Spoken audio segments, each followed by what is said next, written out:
উপসাগরীয় অঞ্চলে সাম্প্রতিক যুদ্ধ পরিস্থিতির প্রভাব কাটিয়ে ধীরে ধীরে স্বাভাবিক হচ্ছে সংযুক্ত আরব আমিরাত। এখন আমাদের যে সমস্যা, আমরা শুধু দুবাই না, ইন্টার ওয়ার্ল্ডের সমস্যা। ইনশাল্লাহ আমরা আশাবাদী দুবাই আবারও ঘুরে দাঁড়াবে এবং আমাদের ব্যবসা বাণিজ্য আগের মতো আবার আমরা করতে পারবো, রীতিমতো করতে পারবো। যদি দেখেন আসলে পৃথিবীর মধ্যে দুবাই প্রবাসীদের জন্য একটা সেফ জোন। সেখানে আমরা বাঙালিরা ব্যবসা প্রতিষ্ঠান খুলতেছি, অবশ্যই প্রত্যাশা আমাদের ভালো, আমরা ভালো কিছু করব। এতে স্বস্তি ফিরেছে প্রবাসী বাংলাদেশিদের মাঝে। ব্যবসা বাণিজ্যে নতুন করে গতি ফেরাতে তারা নিচ্ছেন নানান উদ্যোগ। প্রবাসী বাংলাদেশিদের মাঝেও ফিরেছে স্বস্তি। তারা কৌশলী হয়ে ছোট ছোট বিনিয়োগের মাধ্যমে ব্যবসা পুনরুজ্জীবিত করার চেষ্টা চালাচ্ছেন।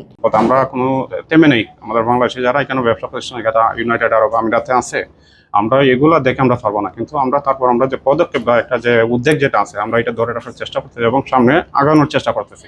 আমরা বাঙালি জাতি হিসাবে এবং বাংলাদেশি, আমরা একজন ব্যক্তি না, আমরা একটি দেশকে এখানে রিপ্রেজেন্ট করছি।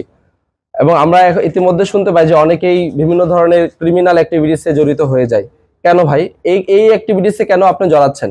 আপনার একজন ব্যক্তি একটি অপরাধ একটি দেশের মানে বদনাম বয়ে আনছে, তো আপনাকে অবশ্যই উচিত এই দেশের যে আইন কানুন নিয়ম নীতি সবকিছু মেনে চলা।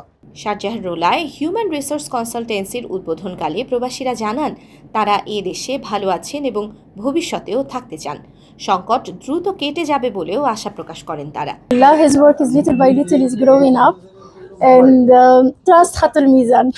That's all. الجالية البنغالية علو من ناحية إجراءات أي جالية. الإجراءات حاليا بهذا الوضع وبهذه الأزمات. তবে প্রবাসীরা বাংলাদেশ সরকারের কাছে আমিরাতে বন্ধ থাকা ভিসা চালুর দাবিও জানান।